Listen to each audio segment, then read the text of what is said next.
नामदेव जी की बाल्यावस्था में एक बड़ी ही अद्भुत घटना घटित हुई, जब भगवान विट्ठल से इनका साक्षात्कार हुआ था।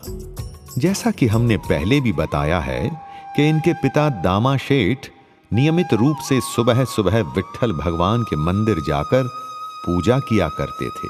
घर में बने भोजन का भोग विट्ठल भगवान को लगाते थे और उसके बाद वहां से आकर घर के सदस्य भोजन ग्रहण करते थे।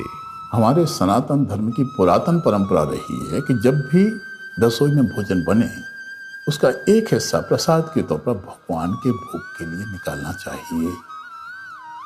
ऐसा करने के पीछे एक धारणा तो यह है कि जब गृहिणी ईश्वर को अर्पण करने के लिए भोजन बनाएगी तो पूरी शुद्धता और तन्मयता से बनाएगी।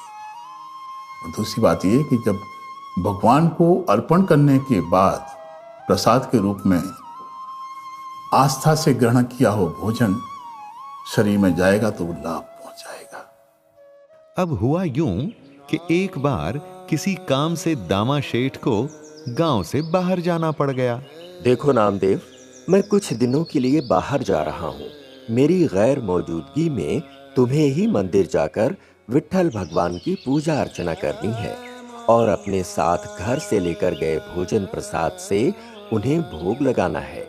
इस काम में कोई चूक नहीं होनी चाहिए, समझ गए? आप निश्चिंत होकर जाइए बाबा, मैं नियमित रूप से विट्ठल जी की पूजा करूंगा और उन्हें भोग लगाऊंगा।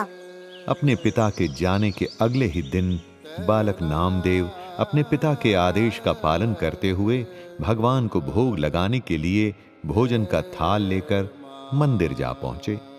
बालक नामदेव ने बड़ी ही श्रद्धा और प्रेम भाव से भगवान विट्ठल की पूजा अर्चना की और अपने साथ लाए भोग के थाल पर से कपड़ा हटाकर भगवान के समक्ष चौकी पर रख दिया। बालक नामदेव भगवान के भोग लगाने का इंतजार करने लगे कि भगवान आएं और भोग लगाएं। अब वह भोला बालक ये कहां जानता था कि पत्थर की मूर्ति भी भला कभी भोजन ग्रहण करती है। मगर बाल हठ भी तो कोई चीज होती है। बालक नामदेव भी अपनी हठ पकड़े रहे और काफी समय तक जब भगवान भोग लगाने नहीं आए तो शिकायत करने लगे। प्रभु, मेरे बाबा के हाथों से तो आप बड़ी खुशी खुशी से भोग स्वीकार लेते थे। अब भला मुझसे ऐसा कौन सा पाप हो गया कि आपको मेरा लाया भोग स्वीकार्य नहीं है? 1 घंटा, 2 घंटा, 3 घंटा समय बीतता गया, लेकिन ना ही तो भगवान विट्ठल ने अपने सामने रखा भोग लगाया और ना ही बालक नामदेव अपनी जगह से हिले। कुछ समय और इंतजार करने के बाद बालक नामदेव ने भगवान को चेतावनी दे डाली। जब तक आप मेरा भोग नहीं स्वीकारेंगे तब तक मैं भी भूखा प्यासा यही बैठा रहूंगा। अगर आपने मेरा भोग नहीं स्वीकारा तो मैं यही आपके समक्ष इसी पत्थर पर अपना सर पटक पटक कर अपनी जान दे दूंगा। बालक नामदेव की निश्चल भक्ति और उसका मासूम हठ देखकर विट्ठल भगवान अपने आप को रोक नहीं पाए और उन्होंने बालक नामदेव के समक्ष प्रकट होकर उसके ही हाथों से भोजन ग्रहण करके उसे आशीर्वाद दिया और फिर से अपनी मूर्ति में समा गए। हम जब भगवान की मूर्त देखते हैं तब हम ऐसा मान लेते हैं कि इसमें भगवान है और वो मानकर हमारा सब व्यवहार चलता है। हम पूजा करते हैं, अर्चना करते हैं, कुछ नैवेद्य करते हैं।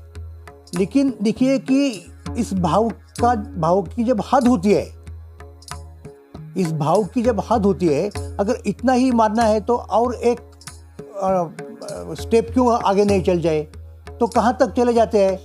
यहाँ तक चले जाते हैं कि जैसे नामदेव गए कि भाई ये सिर्फ मानने की बात नहीं है, भगवान को भी पुकारा, भगवान को भी ललकारा कि अगर कहते हैं लोग आप है यहाँ तो हमें दिखाई दीजिए। नामदेव बाल भक्त थे, वो बचपन से विट्ठल की भक्ति करने वाले थे और विट्ठल की भक्ति में वो इतने रमे हुए थे कि उनका विट्ठल से अपना एक नाता था।